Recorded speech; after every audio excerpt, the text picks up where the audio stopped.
বন্ধুরা, আজ আমি করব দই কাতলা। মাছ আগেই ভেজে নিয়েছি। এই যে মাছ আমার আগেই ভাজা। আলুটা মোটামুটি পেঁয়াজ রসুন দিয়ে ভেজে নিয়েছি। এবার এখানে দেব মশলা।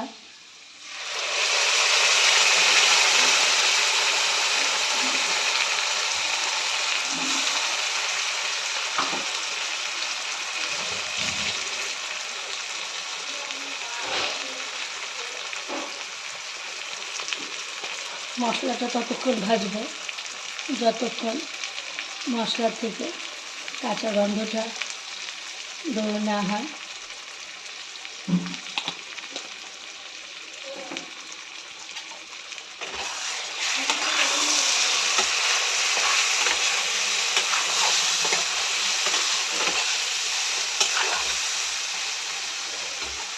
এখানে দুটো আলু দিয়েছি, কেন আমাদের বাড়ির কেউ কেউ আলু খেতে প্রচণ্ড পছন্দ করে।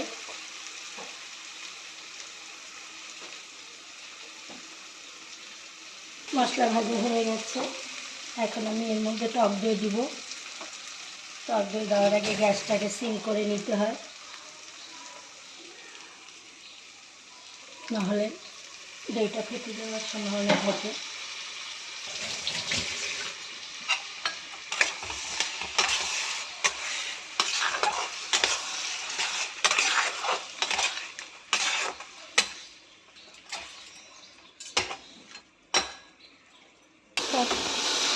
এই যে আমার মশলা ভাজা কমপ্লিট। আর এবার তো আমি এর মধ্যে একটু গরম জল দেব।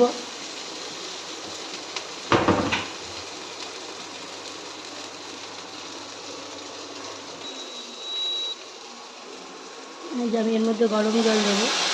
খুব বেশি জল দেবো না, জিনিসটা একটু গ্রেভি গ্রেভি, মানে একেবারেই কষা থাকবে না, একটু গ্রেভি গ্রেভি থাকবে। জলও ফুটে যাচ্ছে।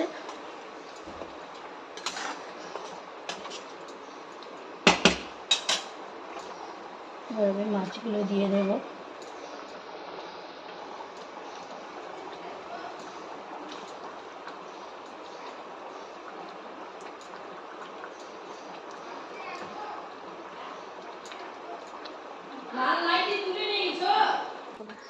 হ্যাঁ, এই যে এবার আর একটু জল দেবো। জলটা একটু বেশি কমই মনে হচ্ছে।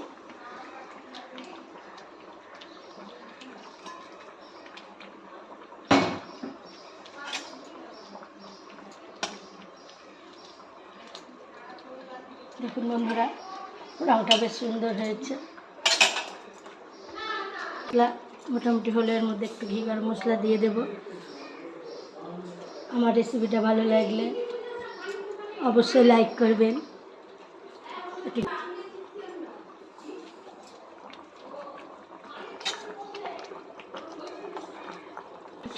এই যে আমার নিজের বানানো ঘি, এটাই আমি বেশি ইউজ করি। বেশিরভাগ আমি নিজেই ঘিটা বানাই, কেন সর খাওয়া নিষেধ, সরটা নষ্ট করবো কেন, এই জন্য আমি রেগুলার। আর একটু ঘি গরম মশলা দিলাম। আমার আজকে দই কাতলা কমপ্লিট। অবশ্যই ভালো লাগলে লাইক করবেন। ঢেকে দিলাম। টাটা।